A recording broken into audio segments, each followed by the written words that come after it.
میں نے کئی بار بیان میں ایک بات کہی ہے، کبھی آپ کو زندگی میں ایسا فیل ہو نا کہ یار زندگی بڑی اچھی گزر رہی تھی اور اب جو ہے نا پرابلم آ رہی ہے.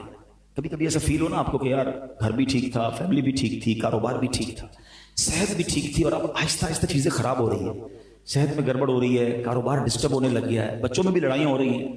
چیک کرو کسی کی ہائی تو نہیں لگی، کسی پر زیادتی تو نہیں کر لی، کیونکہ جب کسی کی ہائی لگتی ہے نا سب کچھ بکھر جاتا ہے. ہم بعض اوقات ہے نا مضبوط لوگوں سے بہت ڈرتے، نہیں یار اس کو تکلیف نہیں دینا، بڑے گارڈ وارڈ ہیں اس کے ساتھ، اس کے پیسے ٹائم پہ دے دینا، یہ بڑا آدمی ہے ورنہ چھوڑے گا نہیں. میں پنجاب میں گیا پچھلے دنوں، ایک بڑا پیارا جملہ سیکھا میں نے، ہاں سیکھنے کو ملتا ہے سفر میں. وہ کہتے ہیں مضبوط آدمی سے مت ڈرو، ماڑے آدمی سے ڈرو. کمال کی بات ہے. ماڑا کس کو کہتے ہیں؟ کمزور. کہتے کمزور سے ڈرو. وجہ کیا ہے؟ کہ مضبوط تو تم سے بدلہ لے لے گا، مضبوط کو تم ویسے ہی کچھ نہیں بگاڑتے ہو. تم نے اگر کسی کمزور کا بگاڑا نا تو بگاڑے گا تمہارا کچھ نہیں، وہ ہاتھ اٹھائے گا اور وہ دعا عرش تک جاتی ہے. اور جب اللہ کی بارگاہ میں مظلوم پکارتا ہے نا تو ظالم کا بیڑا غرق ہو جاتا ہے، برباد ہو جاتا ہے.